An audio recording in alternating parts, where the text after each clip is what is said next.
In the second dev diary, we're going to go into the music and audio of Murder on Space Station 52. So originally I had voice acting as a stretch goal as part of the Kickstarter. The cast was, I knew it was going to be pretty big with all the different suspects and stuff, so I figured it'd cost a good amount. So while the Kickstarter was successful, I didn't actually raise enough money to pay for all the voice actors. So I kind of just went ahead assuming that it wasn't going to happen.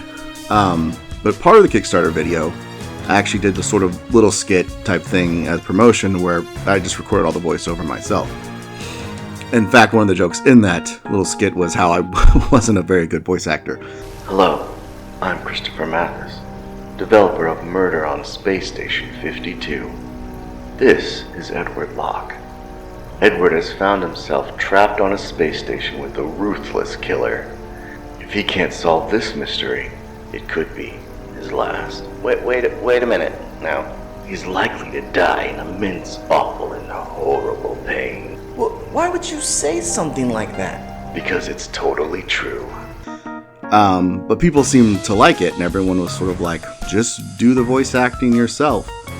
So I gave it a shot, and I finished one chapter, did multiple characters and everything, and then sent that to Kickstarter backers, and they all played it, and everyone had really positive things to say. So I was like, okay, so I just kind of kept going for it, and it seems to turn out okay. It's funny because people seem to enjoy it, and I was just like, okay, let's just go for it and see what happens. So yeah, and I realized there's a good amount of characters that are going to need unique voices, especially these suspects. They all need to stand out. So I just, I just started playing around with different voices. When my son was younger, I'd read him books, and I would try to do different voices for different characters. Just one because they stand out, and two because it always made him laugh. And I kind of just dipped back into that well and just said, okay, what kind of voices can I do?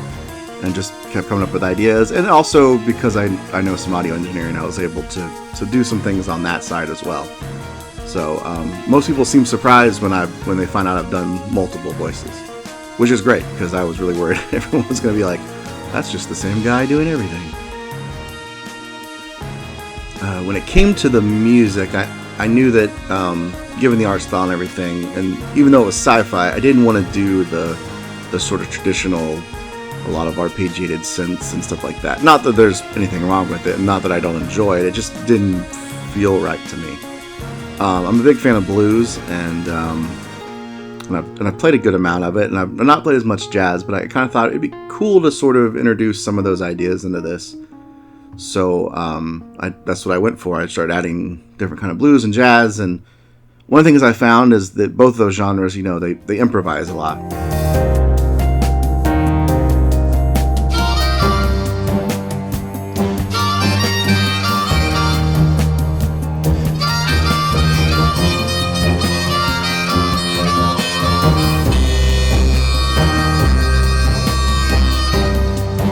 So when I was writing the songs, I approached it a little differently than I might normally, where I would kind of just set up maybe like a bass line and a drum, a little drum part, or maybe some chord progressions, and then I would just freestyle over it, and then just keep trying different things, and just freestyle for a long time, and then go back and listen to the different pieces and kind of cut them up. And sometimes those freestyle pieces would turn into motifs or melodies, and sometimes they would stay just as little sort of improvisations in between different pieces.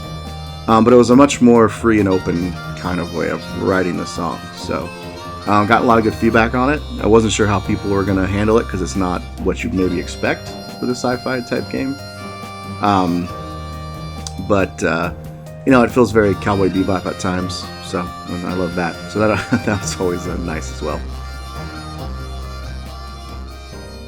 So when it came to sound design, I thought it would be good to try to ground the story.